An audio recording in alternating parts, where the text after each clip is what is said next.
ಇತ್ತೀಚಿನ ಸಂಚಿಕೆಗಳನ್ನು ಜಾಹೀರಾತಿನ ಕಿರಿಕಿರಿ ಇಲ್ಲದೆ ನೋಡಿ.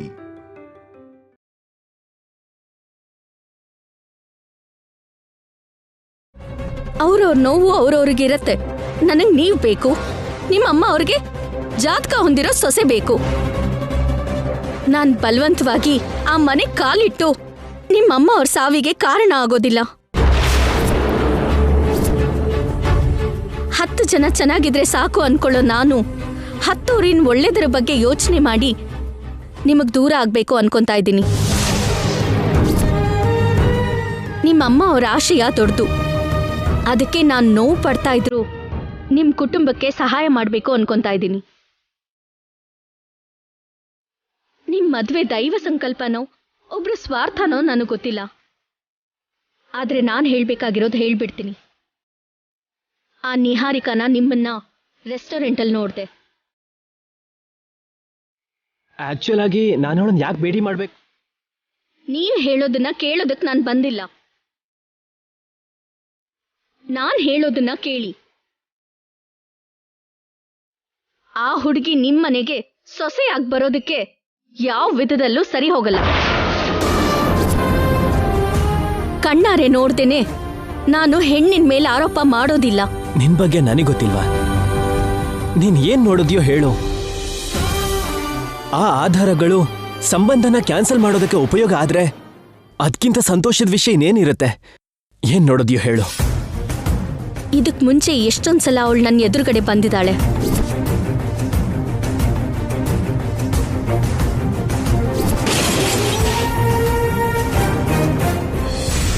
ಕಾರ್ ರೇಸ್ ನಡೀತಾ ಇದ್ಯಾ ಇಲ್ಲಿ? ಯಾಕ ಸ್ಪೀಡಾಗಿ ಬರ್ತಾ ಇದ್ಯಾ? ನನ್ ಕಾರ್ಗೆ ಅಲ್ಲ, ನನಗೂ ಸ್ಪೀಡ್ ಜಾಸ್ತಿನೇ. ಸೀರಿಯಲ್ ಕೂಡ ಚೆನ್ನಾಗೇ ಇದೀನಲ್ವಾ? ಜೊತೆಗೆ ಅತ್ತೆ ಮನೇಲಿ ಅವ್ರು ಹೇಳ್ದಾಗ ನಡ್ಕೊಂಡ್ರೆ ನನ್ ಸಂಸಾರ 100 ಕಾಲ ಚೆನ್ನಾಗಿರತ್ತೆ ಅಂತ ಅಂತೀನಿ ಅನ್ಕೋತಿದ್ಯಾ? ಈ ಪದ್ಧತಿಗಳು ಸಂಸ್ಕಾರಗಳು ನಮಗ್ ಸ್ವಲ್ಪನೂ ಸೆಟ್ ಆಗಲ್ಲ. ಈ ವೇಷಧಾರಣೆ ಜಸ್ಟ್ ಆ ಮನೆ ಸೊಸೆ ಆಗೋವರೆಗೂ ಮಾತ್ರನೇ, ಅಲ್ಲಿವರೆಗೂ ಸಹಿಸೋದ್ ತಪ್ಪಲ್ಲ. ಓ ಮೈ ಗಾಡ್, ಅಮ್ಮನ ಆಶಯಗಳಿಗೆ ಅವಳ ಪದ್ಧತಿಗಳಿಗೆ ಸ್ವಲ್ಪನೂ ಸಂಬಂಧನೇ ಇಲ್ಲ. ನಿಮ್ಮಮ್ಮ ಅವರು ಒಂದ್ ಸಂಕಲ್ಪದಿಂದ ಅಂತ ಸೊಸೆನ ಮನೆಗ್ ತಂದ್ಕೋಬೇಕು ಅನ್ಕೊಂತಿದ್ದಾರೆ. ಅವಳು ಮಾತ್ರ ನಿಮ್ ಸಂಪ್ರದಾಯಗಳಿಗೆ ವಿರುದ್ಧವಾಗಿದ್ದಾಳೆ. ನಾನೇನ್ ಅಸೂಯೆಯಿಂದ ಹೇಳ್ತಾ ಇಲ್ಲ, ಈಗ್ಲೂ ಕೂಡ ನಾನ್ ನಿಮ್ಮನೆ ಒಳೆ ಆಗಿ ಸ್ವಾರ್ಥದಿಂದ ಹೇಳ್ತಾ ಇದ್ದೀನಿ.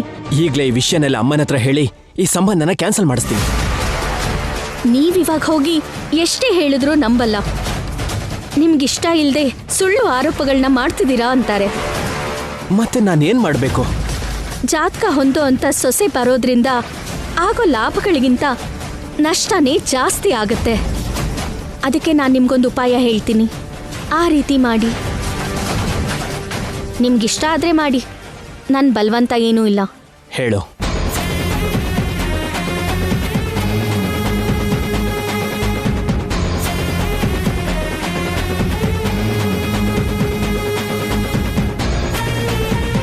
ನೀನು ಹೇಳಿದ ಉಪಾಯ ತುಂಬಾ ಚೆನ್ನಾಗಿದೆ ಅವನಿ. ಹೇಗೆ ತಪ್ಪಿಸ್ಕೋಬೇಕು ಅಂತ ಅರ್ಥ ಆಗದೆ ತುಂಬಾ ಸ್ಟ್ರಗಲ್ ಪಡ್ತಿದ್ದೀನಿ. ರೈಟ್ ಟೈಮಲ್ಲಿ ವಂಡರ್ಫುಲ್ ಐಡಿಯಾ ಕೊಟ್ಟೆ. ಥ್ಯಾಂಕ್ ಯು ಸೋ ಮಚ್ ಅವನಿ. ಈಗಲೇ ಹೋಗಿ ನೀನು ಹೇಳಿರೋದನ್ನೆಲ್ಲ ಮಾಡಿ ತೋರಿಸ್ತೀನಿ.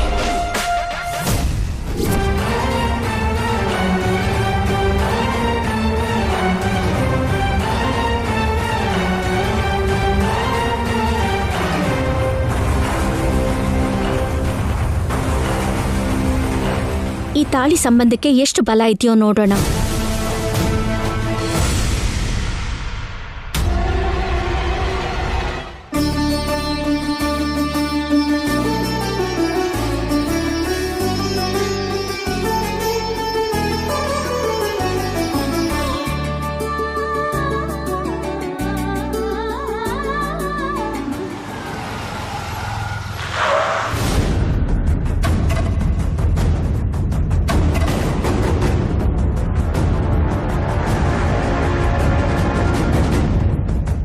ಬಾ ಶ್ರೀ, ಆರ್ತಿ ತಗೋ.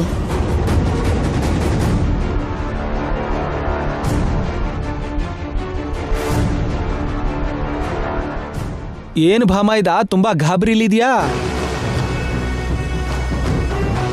ಅಮ್ಮ, ನಿನ್ನ ಹತ್ರ ಒಂದು ವಿಷಯ ಮಾತಾಡಬೇಕು. ಹೇಳು ಶ್ರೀ. ನಿನ್ನ ನೋಡಿದ್ರೆ ನಮಗಾಗ್ಲಿ ಹೊರಗಡೆ ಜನರಿಗಾಗ್ಲಿ ಸಾಕ್ಷಾತ್ ಅಮ್ಮವ್ರನ್ನ ನೋಡ್ದಾಗಿರುತ್ತೆ ಅಂತ ಪ್ರತ್ಯೇಕವಾಗಿ ಹೇಳೋ ಅವಶ್ಯಕತೆನೇ ಇಲ್ಲ. ಈ ಟಾಪಿಕ್ನ ಸಡನ್ ಆಗಿ ತಗೊಂಡು ಬಂದಿದ್ಯಾ ಅಂದ್ರೆ ಯಾವುದೋ ಗಂಭೀರವಾದ ಕಾರಣನೇ ಇರುತ್ತೆ ಬಿಡು. ವಿಷಯ ಏನು ಅಂತ ಹೇಳು. ಅಮ್ಮ, ನೀನ್ ಹೀಗೆ ಕಾಣಿಸೋದಕ್ಕೆ ಕಾರಣ ಏನು ಅಂದ್ರೆ ನಿನ್ನ ಆಚಾರ ಸಂಸ್ಕಾರ, ನಿನ್ನ ಪದ್ಧತಿಗಳು, ಪೂಜೆಗಳು, ಹೌದಲ್ವಾ? ಹೌದು. ನಾಳೆ ನಿಹಾರಿಕಾ ಕೂಡ ನಿನ್ ಹಾಗೆ ಕಾಣಿಸ್ಬೇಕು ಅಂದ್ರೆ ನಿನ್ ಪದ್ಧತಿಗಳಲ್ಲಿ ಅಟ್ಲೀಸ್ಟ್ 50% ಆದ್ರೂ ಇರ್ಬೇಕಲ್ವಾ? 100% ಇದ್ರೇನೆ ನಮ್ಮ ಪರಂಪರೆನ ಮುಂದುವರಿಸ್ತಾಳೆ. ಆ ನಂಬಿಕೆ ನಿನಗಿದೆಯಾ ಅಮ್ಮ? ಇದೆ. ನಾನಂತೂ ನಿಹಾರಿಕನ ಮದ್ವೆ ಆಗೋದಕ್ಕೆ ಸಿದ್ಧವಾಗಿದ್ದೀನಿ. ಅದೇನು ಅಂದ್ರೆ ನಿನ್ ಹಾಗೆ ನನಗಷ್ಟು ನಂಬಿಕೆ ಇಲ್ಲ. ಏಯ್, ಸಂಬಂಧ ಕ್ಯಾನ್ಸಲ್ ಮಾಡಕ್ ವರ್ಷೇನಾ ಇದು? ಪ್ರತಿ ಮಾತನ್ನು ನೆಗೆಟಿವ್ ಆಗಿ ತಗೋಬೇಡಿ ಅಪ್ಪ. ಸಾಂಪ್ರದಾಯಗಳಿಗೆ ಮರ್ಯಾದೆಗಳಿಗೆ ಬೆಲೆ ಕೊಡೋ ನಮ್ಮನೆ ದೀಪ ಹಚ್ಚೋದಕ್ಕೆ ಅಂತ ಬರೋ ಚಿಕ್ಕ ಸೊಸೆಗೆ ಮದ್ವೆಗೂ ಮುಂಚೆನೆ ನಮ್ಮನೆ ಅಭ್ಯಾಸಗಳನ್ನ ಕಲ್ಸಿದ್ರೆ ನಮಗೆ ಪ್ಲಸ್ ಆಗತ್ತಲ್ವಾ? ನಾವು ಕೇಳ್ಕೋತಿರೋ ಜಾತಕ ಅವಳಿಗಿರೋದು ನಮ್ಮ ಅದೃಷ್ಟನೇ, ನಾನಿಲ್ಲ ಅಂತಿಲ್ಲ. ನಮ್ಮ ಆಚಾರನ ಕಲ್ಸಿದ್ರೆ ಇನ್ನೂ ಚೆನ್ನಾಗಿರುತ್ತೆ ಅಂತ ನನ್ನ ಅಭಿಪ್ರಾಯ. ಏನಂತೀಯ ಅಮ್ಮ?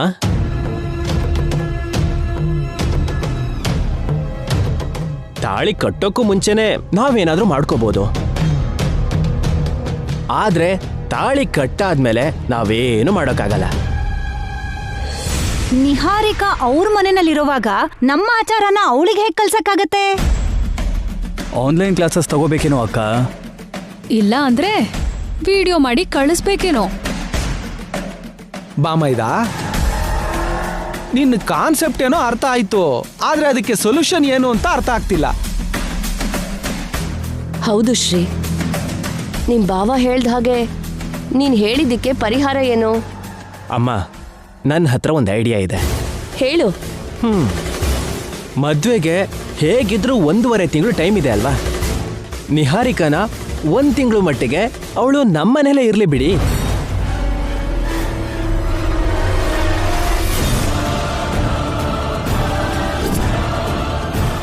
ತುಂಬಾ ಕೆಟ್ಟ ಐಡಿಯಾ ತರ ಇದೆ.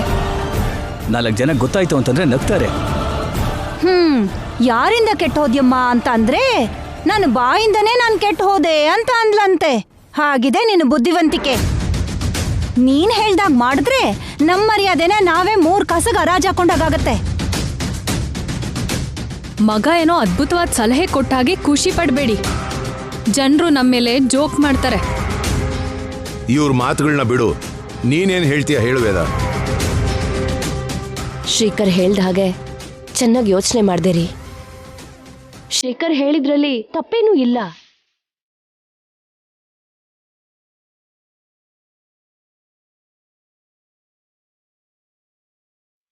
ಹತ್ತು ಜನ ಏನ್ ಅನ್ಕೋತಾರೋ ಅದು ನನಗೆ ಅನಗತ್ಯ.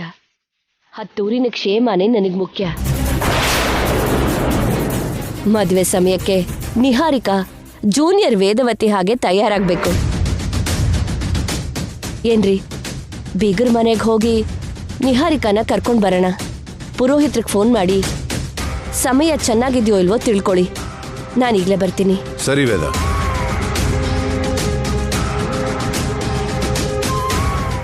ಬಾಮೈದ, ಇದು ದುರಾಲೋಚನೆನಾ? ನೀವು ಹೇಗೆ ಅನ್ಕೋತಿರೋ ಹಾಗೇನೆ.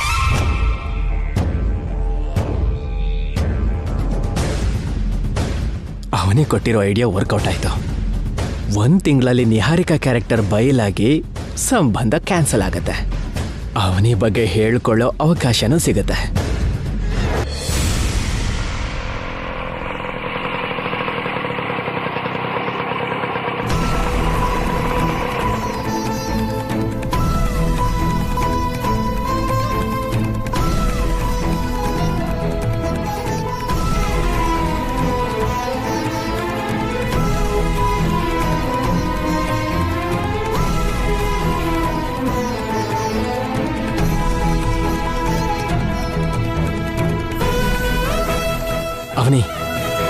ನೀನ್ ಹೇಳಿದ ಪ್ಲಾನ್ ಪ್ರಕಾರನೇ ನಿಹಾರಿಕನ 1 ತಿಂಗಳು ಮನೆಗೆ ಕರ್ಕೊಂಡು ಬನ್ನಿ ಅಂತ ಅಮ್ಮ ಅಪ್ಪನ ಹತ್ರ ಹೇಳ್ದೆ. ಅಪ್ಪ ಅಮ್ಮ ನಿಹಾರಿಕ ಅವ್ರ ಪೇರೆಂಟ್ಸ್ ಜೊತೆ ಮಾತಾಡೋದಕ್ಕೆ ಒಪ್ಕೊಂಡಿದ್ದಾರೆ. ಆದ್ರೆ ನಿಮ್ಮ ಅನುಮಾನ ಏನು? ಪ್ರಾಮಾಣಿಕವಾಗಿರೋರ್ಗಿಂತ ನಾಟಕ ಮಾಡೋರ್ನೇ ಈ ಲೋಕ ನಂಬತ್ತೆ. ಮಿಸ್ ಆಗಿ ನಿಹಾರಿಕಾ ತನ್ನ ಬಗ್ಗೆ ತುಂಬಾ ಒಳ್ಳೆಯವಳು ಅಂತ ನಿರೂಪಿಸ್ಕೊಂಡ್ರೆ ಅವಳನ್ನು ಮದುವೆ ಮಾಡ್ಕೊಳ್ಳುವಂತ ಪರಿಸ್ಥಿತಿ ಬಂದ್ಬಿಡುತ್ತೆ. ಅವಾಗ ತಪ್ಪಿಸ್ಕೊಳ್ಳೋದು ಹೇಗೆ ಅಂತ ಹೇಗಿನಿಂದಲೂ ತುಂಬಾ ಭಯ ಆಗ್ತಿದೆ. ನಮ್ ಸಂಬಂಧನ ಕಾಪಾಡ್ಕೊಳ್ಳೋದಕ್ಕೋಸ್ಕರ ನಂಬಿಕೆಯಿಂದ ಒಂದ್ ಹೆಜ್ಜೆ ಮುಂದೆ ಇಡೋಣ. ಶುರುವಾಗಕ್ ಮುಂಚೆ ಸೋತ್ವಿ ಅಂತ ಯೋಚನೆ ಮಾಡೋದ್ ಬೇಡ. ನನ್ನ ಹೇಗಾದ್ರೂ ಪಡ್ಕೋಬೇಕು ಅನ್ನೋ ಹಠದಲ್ಲಿದ್ದಾಳೆ. ಅದಕ್ಕೋಸ್ಕರ ಅವಳು ಏನಾದ್ರೂ ಮಾಡ್ತಾಳೆ ಅಂತ ಟೆನ್ಷನ್ ಆಗ್ತಿದೆ. ಮೊದ್ಲು ಅವಳು ಮನೆಗ್ ಬರೋದಕ್ಕೆ ಒಪ್ಕೋಬೇಕಲ್ವಾ? ಬರ್ಲಿಲ್ಲ ಅಂದ್ರೆ ಅದು ನನಗೆ ಅಡ್ವಾಂಟೇಜ್ ಆಗತ್ತೆ. ಹೇಗೆ? ನಿಹಾರಿಕಾ ಈಗ್ಲೇ ನಿನ್ ಮಾತು ಕೇಳ್ತಿಲ್ಲ, ಇನ್ನು ಫ್ಯೂಚರ್ ಅಲ್ಲಿ ನಮ್ ಗೌರವನ ಹೇಗ್ ಕಾಪಾಡ್ತಾಳಮ್ಮ ಅಂತ ಆರೋಪ ಮಾಡಿ ಸಂಬಂಧ ಕ್ಯಾನ್ಸಲ್ ಆಗೋಗ್ ಮಾಡ್ತೀನಿ. ನೀವ್ ಅನ್ಕೊಳ್ಳೋಷ್ಟು ಸುಲಭವಾಗಿ ನಡೆದು ಹೋದ್ರೆ ಒಳ್ಳೆ ವಿಷಯನೇ. ನಮಗ್ ತುಂಬಾ ಸಹಾಯ ಆದಾಗೆ. ನಿಶ್ಚಿತಾರ್ಥ ಆಗೋಗಿದೆ ಅನ್ನೋ ಮಾತು ಅಷ್ಟು ಸುಲಭವಾಗಿ ಬಿಡೋದಿಲ್ಲ ರೀ. ಆಗ್ಬಾರ್ದಾಗಿ ನಿನ್ನ ಬಿಡ್ಬೇಕಾದ ಪರಿಸ್ಥಿತಿ ಬಂದ್ರೆ ಆ ಕ್ಷಣ ಏನ್ ಮಾಡ್ಬೇಕು ಅಂತ ಅರ್ಥ ಆಗದೆ ಗೊಂದಲ ಆಗಿ ಈಗಿಂದನೇ ಭಯ ಹುಡ್ತಿದೆ.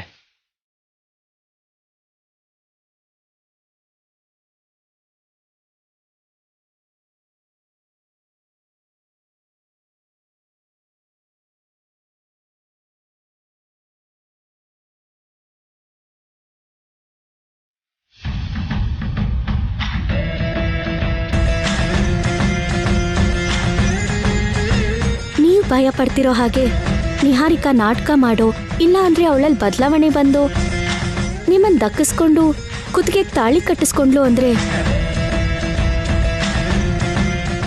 ನಾನು ಈ ತಾಳಿನ ತ್ಯಾಗ ಮಾಡ್ಲೇಬೇಕಾಗಿ ಬರುತ್ತೆ.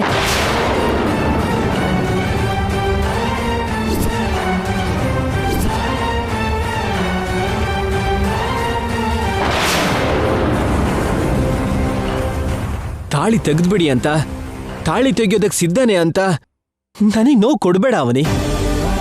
ಬಾಯಿಂದ ಬರ್ತಿರೋ ನನ್ನ ಈ ಮಾತುಗಳ ಹಿಂದೆ ಮಿತಿ ಇಲ್ದೇ ಇರೋ ವೇದನೆ ಇದೆ ರೀ. ಆದ್ರೂ ಸರಿ, ನಾನು ಆ ಪರಿಸ್ಥಿತಿನಲ್ಲಿ ಇದನ್ನ ದೂರ ಮಾಡ್ಕೊಳ್ದೆ ತಪ್ಪಲ್ಲ.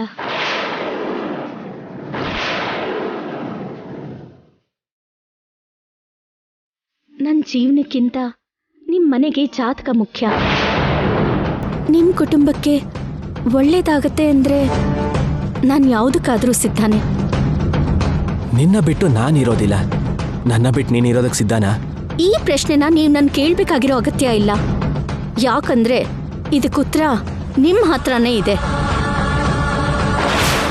ನೀವು ನನ್ನ ಜೀವನದಲ್ಲಿ ಬರೋವರೆಗೂ ನನ್ನ ಪ್ರಪಂಚ ಬೇರೆ, ನನ್ನ ಲೋಕನೇ ಬೇರೆ.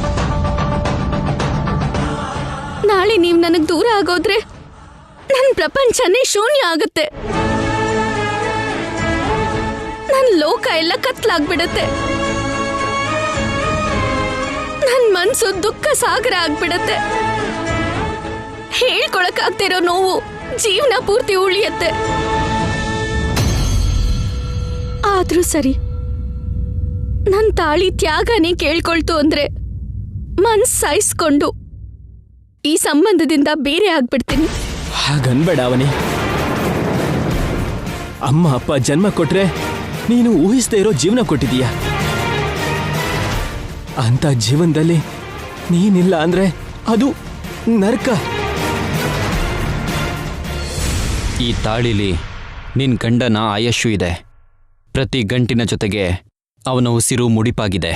ನೀನು ಇದನ್ನು ತೆಗೆದ ತಕ್ಷಣ ಪ್ರಾಣಾಪಾಯ ಅವನನ್ನು ಹಿಂಬಾಲಿಸುತ್ತೆ. ನೀವ್ ಕಟ್ಟಿರೋ ತಾಳಿನ ತೆಗಿಬಾರ್ದು ಅಂತ ಒಂದ್ ಕಡೆ ದೈವ ಎಚ್ಚರಿಸ್ತಾ ಇದೆ. ಜಾತಕ ಹೊಂದಿರೋ ಹುಡುಗಿ ನಿಮ್ಮನೆ ಸೊಸೆ ಆಗ್ಬೇಕು ಅಂತ ಶಾಸ್ತ್ರ ಹೇಳ್ತಾ ಇದೆ. ತಾಳಿ ಬಲ ಗಟ್ಟಿನೋ ಶಾಸ್ತ್ರ ಬಲ ದೊಡ್ಡದು ಆ ದೇವ್ರೇ ನಿರ್ಧರಿಸ್ತಾನೆ. ತಾಳಿ ಬಂಧಕ್ಕೂ ಶಾಸ್ತ್ರಕ್ಕೂ ಮಧ್ಯೆ ಒಂದ್ ಹೆಣ್ಣಿನ ಜೀವನ ಸಿಕ್ಕಾಕೊಂಡಿದೆ.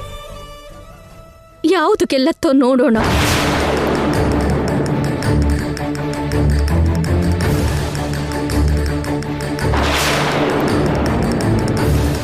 ಅವನಿ,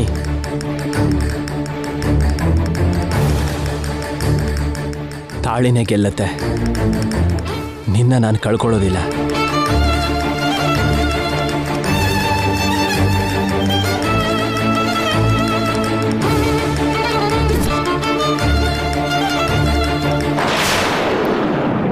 ಹಾ ಅಣ್ಣ, ಹಾ ಇರಿ, ನಿಮ್ ಭಾವನ್ ಕೊಡ್ತೀನಿ. ಹಾ, ಲೇಟ್ ಆದ್ರೂ ಒಳ್ಳೆ ಸಂಬಂಧ ಸೆಟ್ ಆಗಿದೆ ಕಣೋ. ಮದ್ವೆಗೆ ಸ್ವಲ್ಪ ಟೈಮ್ ಇದೆ ಅಲ್ವಾ? ಆ ನ್ಯೂಸ್ನು ಬೇಗನೆ ಹೇಳ್ತೀನಿ.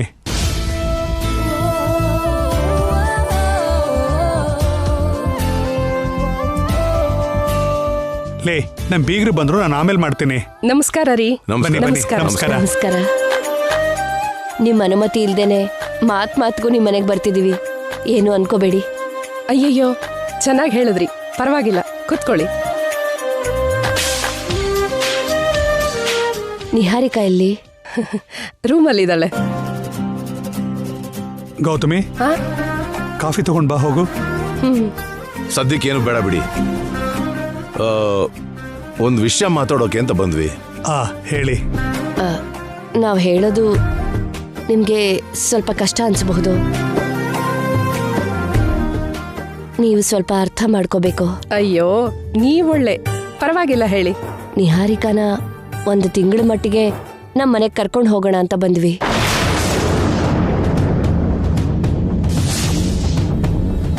ಅದೇ ಹೇಗಾಗತ್ತೆ ವೇದವತಿ ಅವರೇ? ಮದುವೆ ಆದ್ಮೇಲೆ ನಮ್ಮ ಮನೆ ಸಂಪ್ರದಾಯಗಳು ಅಭ್ಯಾಸ ಆಗತ್ತೆ ಅನ್ನೋ ಉದ್ದೇಶದಿಂದ ಕೇಳ್ತಿದ್ದೀನಿ. ಮದ್ವೆ ಮುಂಚೆ ಒಂದು ಹೆಣ್ಣನ್ನ ಯಾರಾದ್ರೂ ಹೀಗೆ ಕಳಿಸ್ತಾರಾ? ನೀವೀ ರೀತಿ ಕೇಳೋದ್ರಲ್ಲಿ ಅರ್ಥನೇ ಇಲ್ಲ. ಉಳಿದಿರೋ ಕುಟುಂಬಗಳು ಬೇರೆ, ನಮ್ಮ ಕುಟುಂಬ ಬೇರೆ. ನಮ್ಮ ಕುಟುಂಬಕ್ಕೆ ಕಾಲಿಡೋ ಸಮಯಕ್ಕೆ ನಮ್ಮನೆ ಪದ್ಧತಿಗಳೆಲ್ಲ ಅವಳಿಗೆ ಅರ್ಥ ಆಗುತ್ತೆ. 10 ಜನ ಇರೋ ಜಾಗದಲ್ಲೇ ಗೊತ್ತಿಲ್ದೇನೆ ಚಿಕ್ಕ ಚಿಕ್ಕ ಮನಸ್ತಾಪಗಳು ಬರುತ್ತವೆ. ಮದ್ವೆಗೂ ಮುಂಚೆನೆ ನನ್ನ ಮಗಳು ಇಷ್ಟ ಆಗಿಲ್ಲ ಅಂತ ನಿಮ್ ಮನ್ಸು ಬದಲಾದ್ರೆ ನನ್ನ ಮಗಳೇನ್ ಮಾಡಬೇಕು? ಕಳ್ಸೋದಕ್ಕೆ ನಾನು ಒಪ್ಕೊಳ್ಳೋದಿಲ್ಲ. ನಾನು ಹೋಗ್ತೀನಿ ಡ್ಯಾಡ್.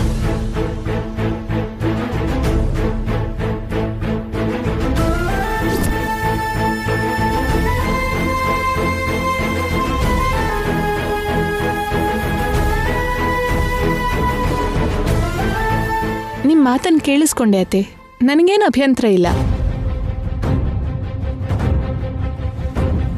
ನಾನು ಅತ್ತೆ ಮಾವನ ಜೊತೆಗೆ ಹೋಗ್ತೀನಮ್ಮ. ಅದಲ್ಲ ನಿಹಾರಿಕಾ. ಅಮ್ಮ, ಇವ್ರು ಬೇರೆಯವರು, ಪರಿಚಯ ಇಲ್ಲದೆ ಇರೋರು ಅಲ್ಲ.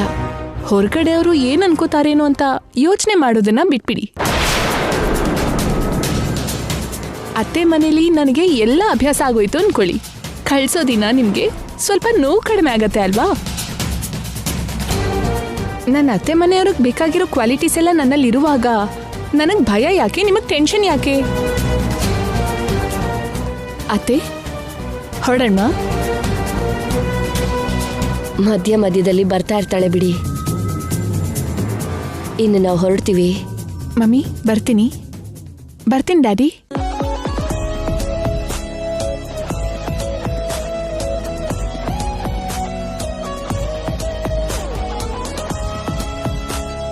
ಅಮ್ಮ, ನಿಹಾರಿಕಾ, ನೀವು ಹೋಗಿರಿ, ನಾನು ನಮ್ಮ ಪೇರೆಂಟ್ಸಿಗೆ ಧೈರ್ಯ ಹೇಳಿ ಬರ್ತೀನಿ. ಬೇಗ ಬಾಮ್ಮ, ರಾಹುಕಾಲ ಶುರುವಾಗ್ಬಿಡುತ್ತೆ. ಸರಿ ಅತ್ತೆ. ಸರಿ.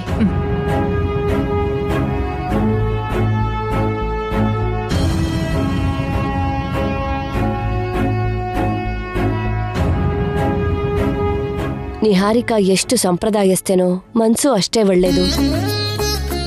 ಎದುರು ಮಾತಾಡ್ದೇನೆ ನಮ್ಮ ಮನೆಗೆ ಬರೋದಕ್ಕೆ ಒಪ್ಕೊಂಡ್ಲು. ಪೂಜೆಗಳು, ಪುನಸ್ಕಾರಗಳು ಎಲ್ಲ ಗೊತ್ತಿರೋರಾಗ ರೆಡಿ ಆಗಿದ್ಯಾ? ಸ್ವಲ್ಪನಾದ್ರೂ ತಲೆ ಇದೆಯಾ? ಶ್ರೀಕರ್ನ ಅಷ್ಟೊಂದು ಪ್ರೀತಿಸಿದ್ಯಾ ಅನ್ನೋ ಕಾರಣಕ್ಕೆ ಹೇಗೆ ಒಪ್ಕೊಂಡೆ?